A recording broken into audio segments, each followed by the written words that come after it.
5 రోజులు 4 రాష్ట్రాలు వెతికి సాదిక్ ఖాన్‌ను పట్టుకోవడం అంటే ఎంతో వ్యయ ప్రయాసలతో కూడుకున్న అంశం. ఆర్టిఫిషియల్ ఇంటెలిజెన్స్‌తో ప్రతి కదలిక ఎలా చేశారు? అతను ఫోన్ కూడా వాడలేదు. డిజిటల్ లావాదేవీలు కూడా చేయలేదు. అయినా ఒక చిన్న క్లూ అతనిని పట్టి ఇచ్చింది.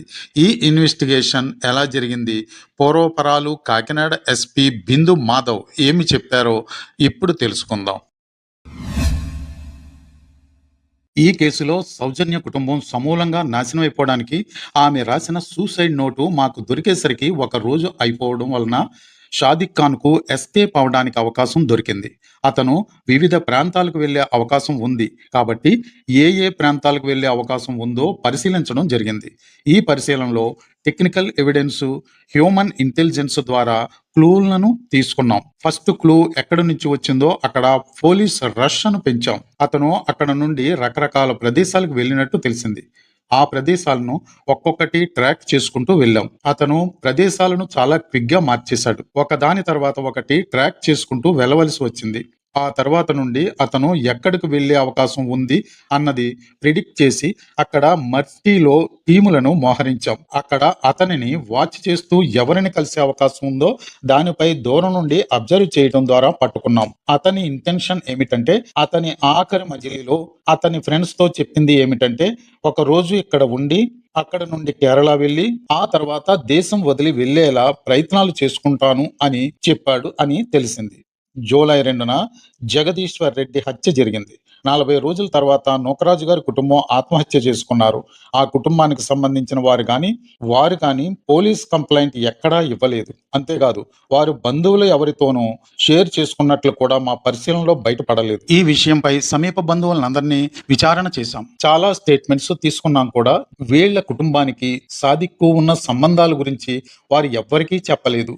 మా ఇన్వెస్టిగేషన్లో సాదిక్కి సౌందర్యకు 2 సంవత్సరాల నుండి ఇద్దరికి పరిచయం ఉందని రియాన్స్ అనే బాబు ఎవరైతే ఉన్నాడో అతని ద్వారా తెలుస్తుంది. సౌజన్య మామగారు ప్రైమరీ కంప్లైనెంట్ గా ఉన్నారు కాబట్టి వారి కోడలు కూడా తన కొడుకు మరణానికి కారణం అన్న అనుమానం మీద కూడా విచారణ జరుగుతుంది.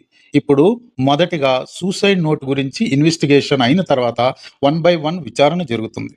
సాదిక్ పారిపోయే ముందు నేను ఆత్మహత్య చేసుకుంటానని వాళ్ళ ఫ్యామిలీలో ఒకరికి చెప్పినట్టుగా తెలుస్తుంది.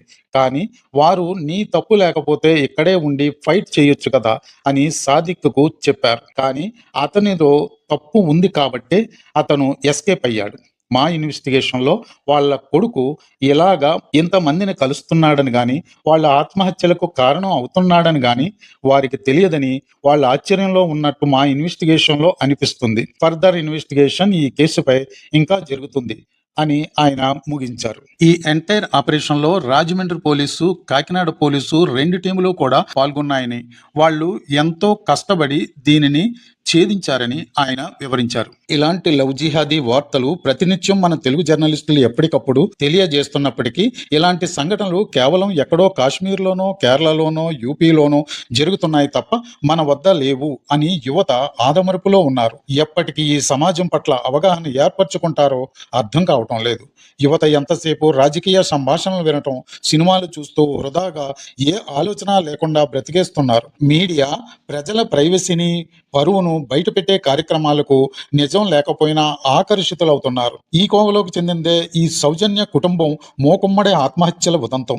ఇటువంటి జిహాదీ ముస్లింలను కనిపెట్టడం కష్టతరమైనప్పటికీ విజ్ఞతతో మెలగడం ఎంత అవసరం ఈ వృత్తాంతం మనకు చెబుతుంది.